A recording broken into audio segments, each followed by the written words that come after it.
radiopirate.com.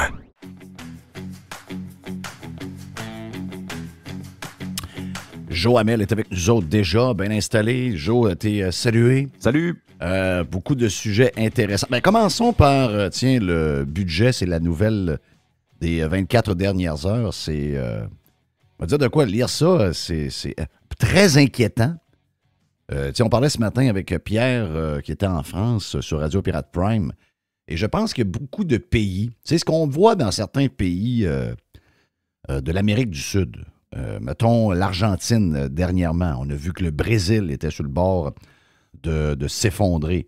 Le Venezuela, bien, ça c'est commenté depuis longtemps, mais l'Argentine, pour être en Floride et parler à beaucoup d'Argentins, ils ont le cœur, ils ont tellement mal au cœur de voir leur pays qu'ils aiment tant, qui a trop embrassé le socialisme et qui sont en train de s'écrouler carrément devant leurs yeux.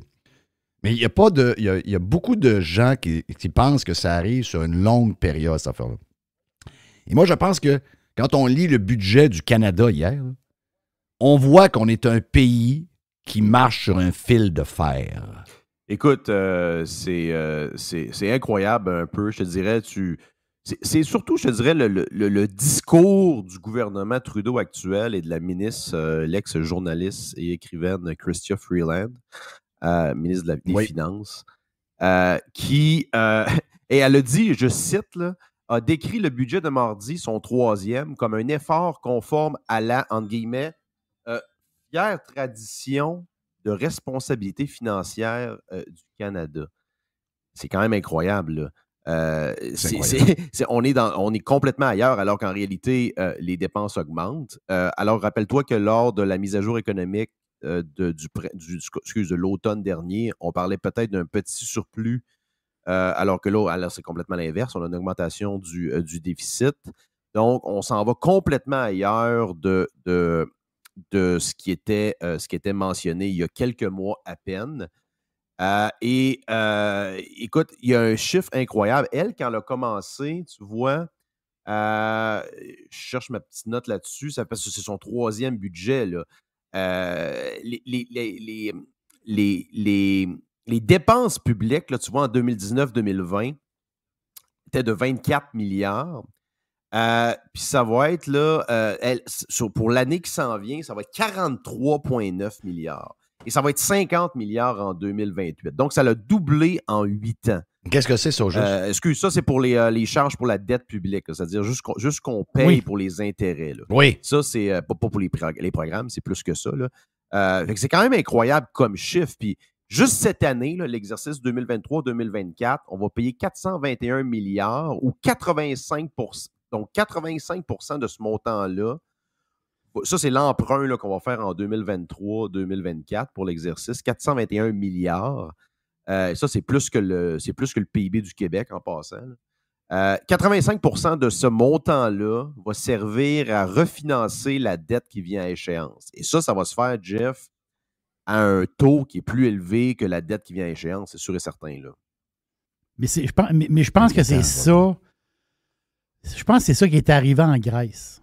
C'est qu'à un moment donné, quand tu as une dette, parce que tu dis, la dette, tu vois, on entend, la dette, c'est pas tellement important. Mais la bombe disait que c'est le temps d'emprunter comme jamais. Les politiciens qui n'empruntent pas, c'est une gang de caves parce que l'argent coûte rien.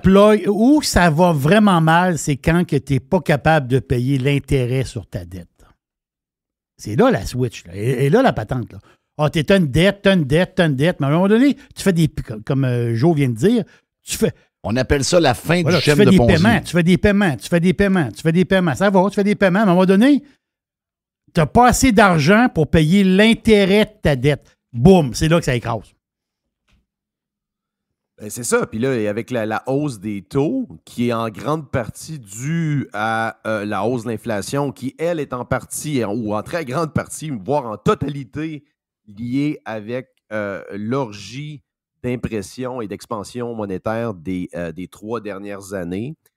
Et là, c'est ça que tu fais face aux conséquences de ton irresponsabilité fiscale. C'est ça. Et quand tu regardes là, sur tantôt le 421 milliards d'emprunts pour l'année que je te parlais, c'est tout juste sous la limite.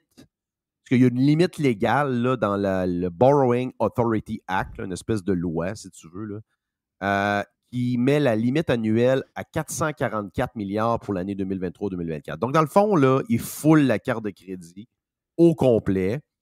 Et c'est fait, encore une fois, avec des prémices de transition énergétique. Et écoute, ce que dit Chrystia Freeland hier, c'est complètement débile. Elle a dit que la guerre en Ukraine et avec la Russie nous a démontré qu'il faut s'affranchir, si tu veux, du risque énergétique. C'est-à-dire que au lieu, moi je pensais qu'elle allait dire justement, on va investir, on va arrêter de mettre des bâtons dans les roues dans l'exploration pétrolière, dans les projets d'infrastructure de LNG, etc. Je me dis, wow, c'est une bonne nouvelle.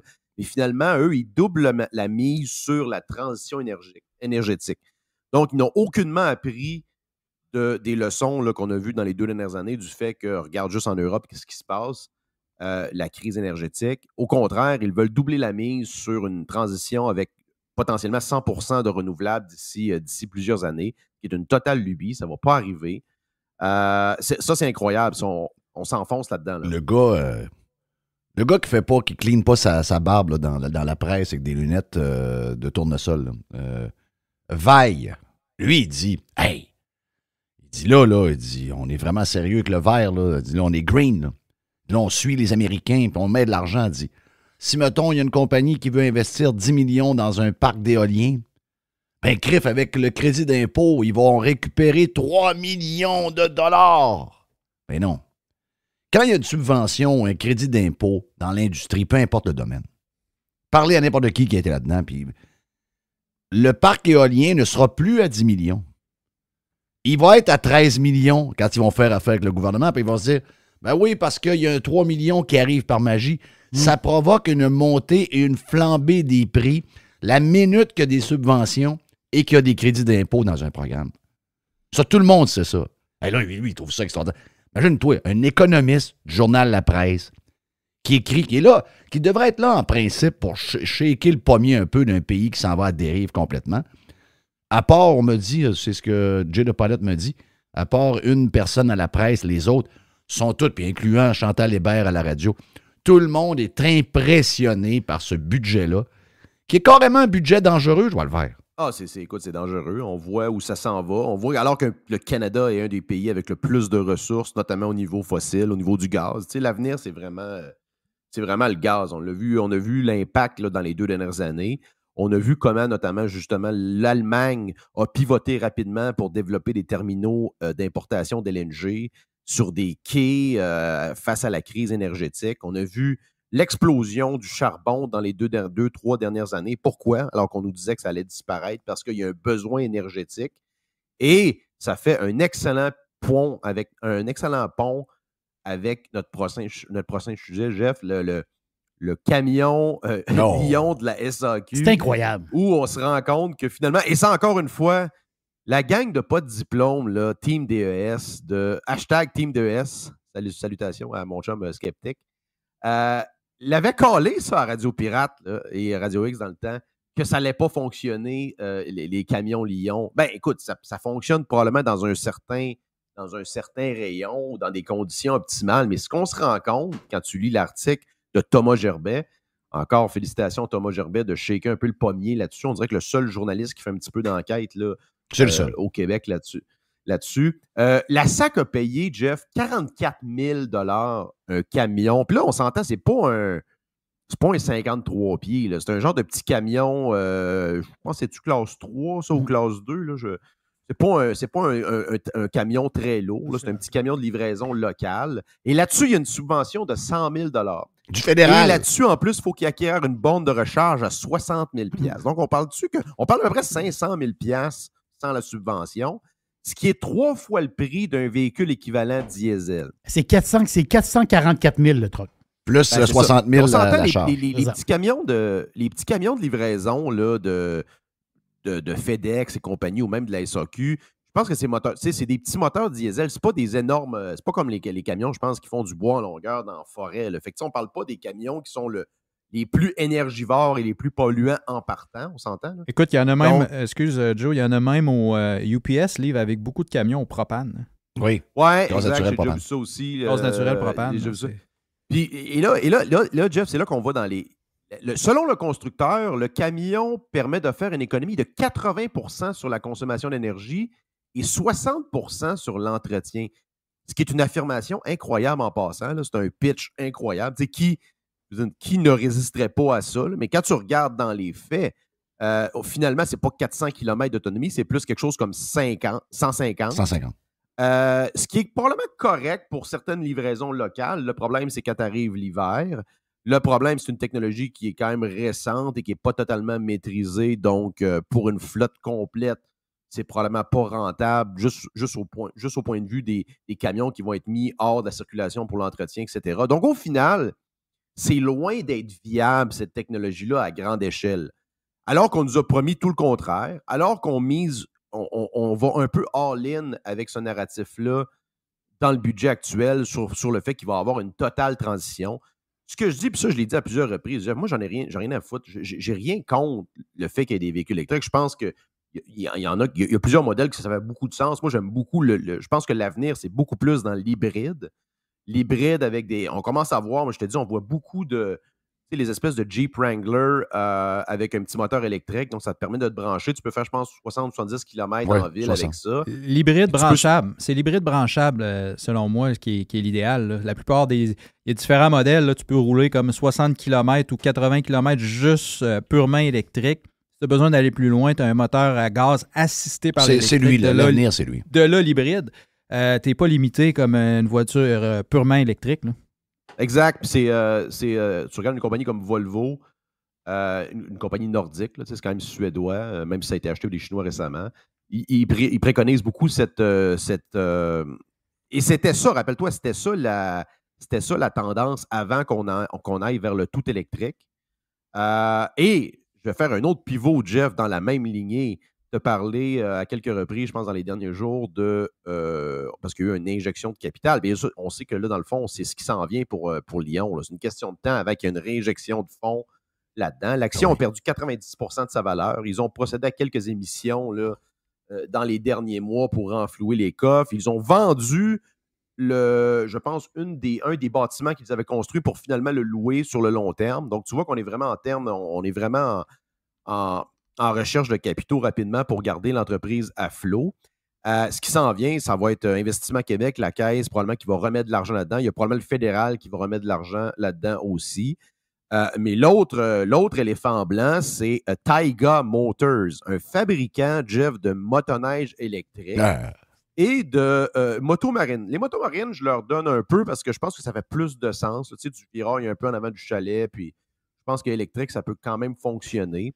Mais la motoneige, là, quand tu regardes les specs de ça, ça fait.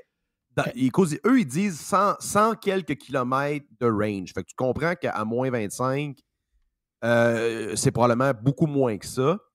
Ben, tu arrives chez vous, regarde, là, tu pars, là. OK, tu pars de chez vous, tu as accès à une piste. Moi, j'ai accès à une piste. Je m'en vais, chérie, je m'en vais en motoneige, je prends ma motoneige électrique. Je pars à 10 h le matin, je reviens à 7 h 30 le soir. J'étais un danger public, j'étais à point 27. Là, ma femme a dit, qu'est-ce que t'as là? Arrête de faire le motoneige. Mais sacrément, j'ai arrêté tout le temps dans les relais. J'ai besoin de charger mon maudit. Mais là, attends. Ben, on va s'asseoir, on va prendre une grosse bière, puis on va prendre une deuxième grosse bière. Je vois le verre, on est tout le temps en train de vouloir charger le maudit skidoo. Tu sors de là bien chaud. Ben, il y a une gang qui sort bien chaud avec des moteurs à gaz aussi. Oh, oui, c'est sûr. Ils n'ont pas besoin d'être branchés, eux. Mais non, ça, c'est incroyable. Puis le prix, écoute, on parle d'équivalent, sinon plus cher que quelques modèles reconnus, comme si tu regardes BRP et compagnie, là, qui font facilement plusieurs centaines de kilomètres, peu importe la température. Puis surtout, ils ont comme un modèle en plus de hors-piste, les motoneiges hors-piste pour la grosse neige poudreuse. Oui. Donc, tu as toujours le gaz au fond avec ces modèles-là. Donc, imagine, pas certain que la batterie, là, on parle probablement pas de 100 km, on parle probablement de 30, 40, 50 km là, avec ce genre de régime-là. Donc, au final, c'est un peu un éléphant blanc. C'est une promesse de transition, encore une fois, qui est 100% basée sur des décrets politiques. D'ailleurs, on commence à avoir des pushbacks. Moi, je pense que c'est une de mes thèses d'investissement pour les prochaines années, c'est qu'il n'y aura pas cette interdiction des moteurs à essence en 2030 ou 2035, dépendamment des juridictions. Je pense que ça ne va pas arriver, parce que ce ne sera pas possible de rencontrer cet objectif-là. Je pense que l'Allemagne commence même à un peu se retirer de ça, là, lancé par des concessionnaires comme Volkswagen, etc. Donc ça ne va pas arriver. Je pense qu'il y a un retour à la réalité qu'on est en train de vivre. Il n'y a simplement pas ce désir. Oui, nominalement, il va y avoir plus de véhicules électriques et hybrides sur la route. Ça, je suis totalement convaincu de ça. Mais la réalité, c'est que ça ne sera pas la transition annoncée. C'est peut-être probablement... Et là, quand il nous parle d'hydrogène, ça, c'est une autre lubie, une totale folie. L'hydrogène, Jeff, le fait de la produire, et de la compresser et de la transporter prend souvent plus d'énergie que l'énergie que va libérer l'hydrogène. C'est une forme d'énergie que si tu peux la consommer sur place, c'est pas un carburant, l'hydrogène. C'est pas un carburant à grande échelle comme les carburants fossiles. Il y a un aspect physique là-dedans, là, on ne rentrera pas dans les détails, mais quand tu regardes, quand tu écoutes la discussion des experts là-dessus, c'est que c'est les politiciens et c'est les promoteurs qui poussent ça. C'est pas une solution qui est librement adoptée par le marché. Là. C'est le transport, l'entreposage, l'hydrogène est extrêmement compliqué. Là. C'est pas comme cher. Et en fait, quand tu regardes en quantité d'énergie, parce que c'est toujours une question d'énergie, là. Si tu... Et je pense que c'est là la révolution, Jay. La vraie révolution, c'est le gaz naturel liquéfié. Tu sais, le fait de pouvoir le compresser, le refroidir, le transporter, c'est un gaz qui est stable sur une longue période. Tu peux l'emmagasiner. C'est l'avenir, c'est réellement ça. Si tu veux un approvisionnement énergétique stable, fiable, c'est ça. Là. Puis là, regarde. Je t'écoutais, là, Jeff, tu commences à voir des interdictions dans l'État de New York. Ça, c'est, encore une fois, il n'y a aucun désir du marché de s'affranchir des poêles à gaz. De toute façon, c'est déjà, dans certains marchés, c'est déjà un peu, je pense, minoritaire. Regarde comme le Québec, notamment. Donc, pourquoi tu aurais besoin d'interdire cette technologie-là? Encore une fois, c'est pour envoyer un message, pour envoyer un signal au marché, alors que le marché, c'est pas du tout là qu'il s'en va. C'est très, très coercitif là, et par force de décret. Là. Juste un petit détail. C'est quelqu'un qui m'avait écrit là-dessus. C'est drôle, quand on avait parlé justement de Taïga, les motoneiges, il y a 3 semaines, un mois de ça, grosso modo, c'était venu un peu dans... Il y avait des problèmes financiers, là, pour toute l'histoire.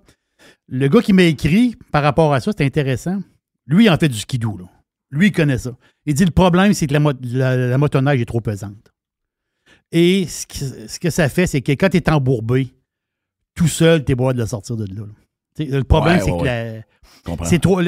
Les gars n'aiment pas ça. Ils disent c'est le fun de même, là, mais en réalité, la hantise, c'est de rester pris. Il dit un gars tout seul ne peut pas lever. Ah, puis rester embourbé avec une motoneige, je ne sais pas si ça t'est déjà arrivé, c'est épouvantable. Je me suis arraché le cœur, moi, une fois avec ça. Oui, c'est à part les modèles peut-être plus de neige, là, les modèles de montagne, là, mais les modèles de sentier, c'est rendu que ça pèse une tonne. Même ceux, parce que maintenant, c'est des moteurs 4 temps, là, donc pour la plupart, là, je pense que c'est très, très pesant en partant.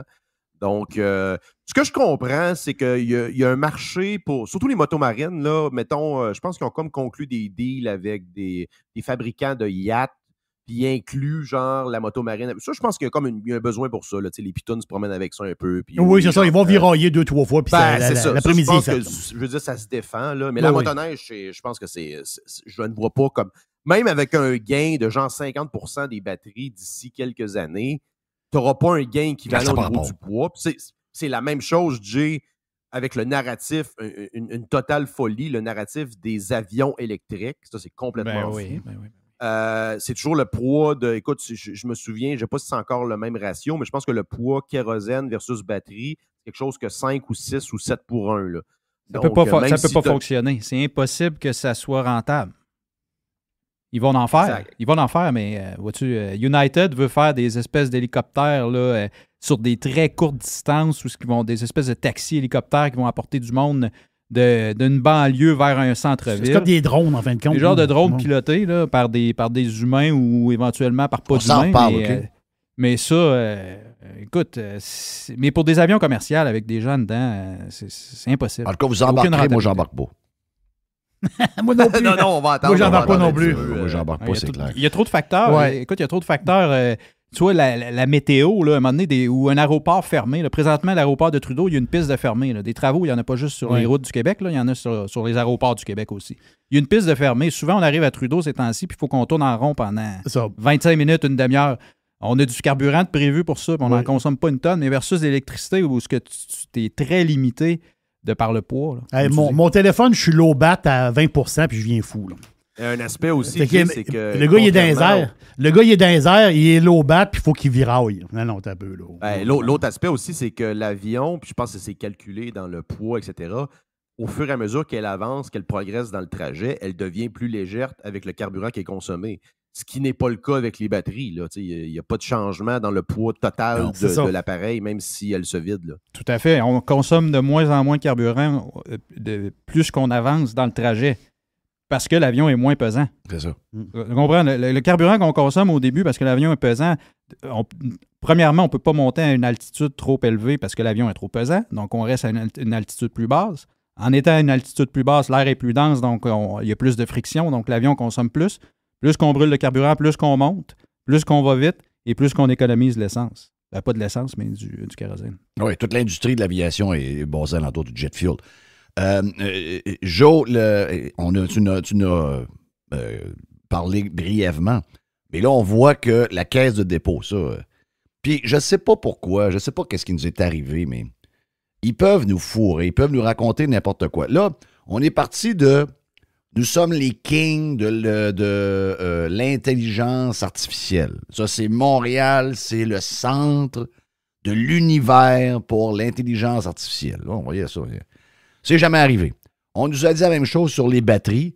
Finalement, le premier projet de batterie qui s'installe au Canada pour vrai, c'est la gang de Volkswagen. Ils n'ont même pas regardé le dossier du Québec. Ils ont vu qu'on était une belle gang de tout croche puis qu'on n'avait même pas de terrain pour bâtir une usine. Merci, bonsoir, en Ontario. Et là, il recommence la même rengaine avec l'hydrogène vert. Donc là, on met, je ne sais pas combien de millions, là. C'est-tu 80 millions? Je ne lis plus le million. On vient mêler. On sait que c'est notre argent, puis il y a brûle comme ça se peut pas. Et là, les autres, ils investissent dans une compagnie allemande. Moi, je peux te garantir, là, que dans 2 ans, on va lire un texte qui va dire « La Caisse de dépôt vient de perdre 80 millions dans un projet d'hydrogène vert qui n'a pas fonctionné. » On le sait à l'avance. Pourquoi ils font ça? Pourquoi on est capable de faire ça chez nous? Ailleurs, le monde, il se réveille, il se voit le vert, c'est l'argent du monde. Il dit non, arrête d'embarquer dans des foleries. Arrête, mets l'argent dans Anheuser-Busch, mets-en dans une compagnie de char ordinaire, mets-en dans le pétrole. Arrête-moi avec tes maudits projets de cave qui ne marchent pas. Ben, la mission de la Caisse, premièrement, c'est de maximiser le rendement des déposants. Oui. Ça, c'est... donc, on peut dire que les implications, entre guillemets, ESG et idéologiques de la Caisse dans les dernières années, en boudant notamment le secteur du pétrole, en se départissant de certains investissements, la Caisse a failli à sa mission primaire, qui est de maximiser le rendement des déposants. Et ça, je suis certain, et je l'entends, là, il y a des gestionnaires à la Caisse, des gestionnaires de portefeuille qui voudraient... Tu sais, je veux dire, c'est des traders. Là. Ils savent vers où ça s'en va généralement. Ils voyaient l'énergie monter, tout ça. Puis, il y en a qui ont les mains attachées. Fait que ça, en partant, c'est un problème. Puis, c'est le cas aussi dans d'autres juridictions. Le Canada, là, c'est quand même grave, mais c'est le cas ailleurs aussi, là, cette idée qu'il faut désinvestir dans certains secteurs de l'économie. L'hydrogène, ça ne va pas arriver. Là. L'hydrogène, là, tel que c'est présenté, c'est physiquement impossible. C'est pas rentable, énergétiquement parlant, de transporter l'énergie. On l'a dit tantôt, donc je pense que ça va pas arriver. Maintenant, un autre aspect, Jeff, que je veux souligner, qui est quand même important, c'est qu'avec ce qui a été lancé avec Lyon en grande pompe, avec les ministres, puis les subventions, puis le discours unanime des médias locaux en faillite sur le fait que ces compagnies-là étaient l'avenir, tant Taïga que Lyon, combien tu penses de petits investisseurs ou de plus gros investisseurs québécois ont perdu là-dedans? Il y en a plein. Et je te dis ça parce que hier, il y avait une espèce, ou cette semaine, il y avait une espèce de topo des décrypteurs, Jeff, hashtag les décrypteurs. Où serait la vérité sans les décrypteurs? Il y avait un long topo sur des gens de boomers qui ont perdu de l'argent à cause de des fausses publicités, des espèces d'arnaques, là, plus ou moins liées avec Une la annonce crypto. floue avec Elon Musk puis un logo de Tesla en arrière. Ça, là. Donc, ça, c'est autant sur Twitter que sur Facebook, ce que je comprends. Il a embarqué là-dedans, les boomers. Il y a une madame qui a perdu comme 250 000. Finalement, elle a remis de l'argent là-dedans. Une histoire abracadabrante qui n'a aucun sens. Puis là, tu te dis, OK, ben c'est quoi? Là, dans le fond, tu comprends que derrière ça, eux autres, le narratif, c'est le problème avec les grosses plateformes. Ils se permettent de fesser sur Elon Musk en même temps parce que c'est comme devenu un peu l'ennemi public numéro 1. Mais jamais ces médias en faillite-là ne se questionnent ou du moins ont une considération pour les centaines, voire les milliers de petits investisseurs québécois qui ont perdu une fortune dans ces compagnies-là avec le saut d'approbation direct de l'État. Oui. Parce que moi, je l'ai entendu souvent. Là. Ouais, non, Lyon, l'État est là-dedans, le gouvernement est là-dedans, ça va marcher. Là. Moi, je pense que c'est plutôt l'inverse, là, comme conclusion. Là. Ben oui, quand le gouvernement embarque dans quelque chose à la place du marché, c'est là que tu sais. Première lumière rouge. Premier flag, c'est quand l'entreprise, le dernier qui va passer à ce gang-là, c'est le gouvernement. Exact. Puis rappelle-toi, au début, Lyon, ce qui poussait beaucoup, c'était il y a un deal avec Amazon. Écoute, Amazon, ils ont signé des deals avec tout le monde. Il y avait des deals avec Rivian, il y avait des deals à peu près avec tous les camions électriques possibles pour. Je veux dire, souvent, c'est un signalement de la vertu. Ça leur coûte pas trop cher. Ils ont des options sur des futurs camions, whatever. Là, donc, il y avait ça. Tout l'aspect des autobus électriques, ça, c'est le prochain scandale, ça va être ça. Là. Les autobus électriques scolaires ont été vendus un peu avec un gun sur la tempe avec, rappelle-toi, Lyon avait été favorisé par justement le règlement québécois qui avait exclu la compagnie de Drummondville. Oui. Je ne me souviens pas. Je pense que c'est Bluebird. Girardin. Girardin qui avait été exclu. Puis là, finalement, on pensait faire une partie de l'autobus qui est fabriqué aux États-Unis électrique au Québec pour être. Donc, tu vois que le marché est constamment distorsionné juste pour se plier au dictat de l'État. Mais dans le fond, là, le risque, c'est ça pour Lyon. Là. Demain matin, mettons 2024, les républicains rentrent au pouvoir et ramassent la Chambre ou le Sénat. Les autobus électriques en Amérique, c'est fini. Là. C'est pas qu'il n'y en aura plus, mais je pense pas qu'il va y avoir ce même empressement réglementaire de forcer une transition. Si les conservateurs arrivent au Canada aussi, je pense que ça va être beaucoup moins une priorité que ça l'est présentement pour le gouvernement Trudeau. Donc, tu vis par l'épée, tu meurs par l'épée. Là. Ce qui vit avec les subventions peut mourir aussi avec l'absence de subventions. N'oubliez jamais. Rappelez-vous de Théo Taxi, c'est exactement ça qui est arrivé. Là. Quand l'État a tiré la plug, c'est drôle, c'est encore la même gang qui est derrière, une partie de la gang qui est derrière Lyon électrique. À suivre. Oui. Thank you. Hey, on vient de faire une belle ride. J'aimais ça. Là. Ah oui. J'aimais Et ça. tu parles juste un petit mot par rapport aux petits investisseurs. Ben c'est ça l'histoire aussi. C'est qu'il y a beaucoup au Québec, beaucoup de petits investisseurs, du monde qui ont un petit 20 000, 30 000. Puis ils entendent parler justement de ces compagnies-là. Puis là, tu dis, c'est intéressant. Là, ils embarquent là-dedans, puis ils se font manger. Juste Nemaska Lithium, OK? C'est 25 000 petits investisseurs qui ont été lavés. J'en connais un qui s'est fait laver quasiment 200 000. En plus, il y a beaucoup de monde qui a connais un manqué la ride personnellement de Tesla, aussi puis ils qui- voyaient dans Lyon l'occasion, ça va être la prochaine ride, ça va être ça, là, puis ils se sont fait prendre. Non, c'est dégueulasse. Jamais. On a manqué le bateau avec les meilleurs. On a manqué le bateau. Puis tu sais quoi? Il y en a qui vendent du gaz, puis ils vendent du gaz, puis des gâteaux, puis des cafés.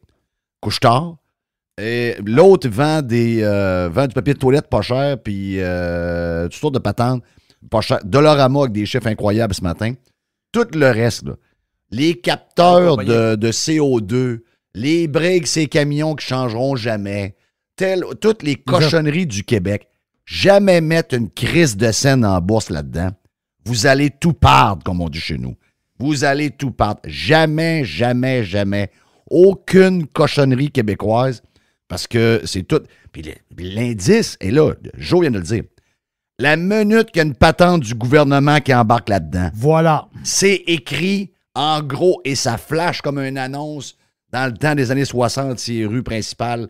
Ça flash, c'est marqué échec, faillite en rose, échec en rouge. Ça flash, c'est marqué. Donc embarquez pas. Hein, Jerry?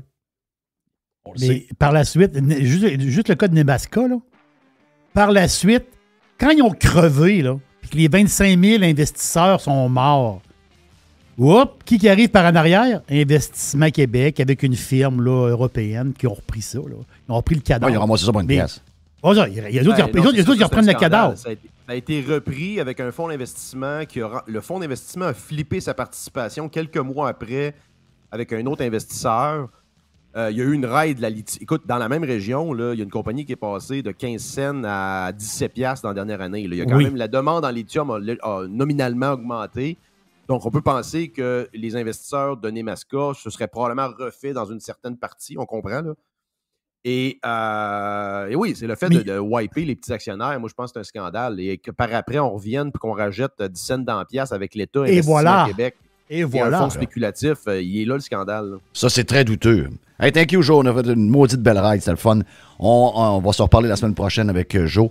Et là, on s'en va vers le vestiaire avec Les, Jerry, Dodu et le CEO cette semaine avec nous autres. Juste du bon stock. La radio pirate de Jeff Fillion. RadioPirate.com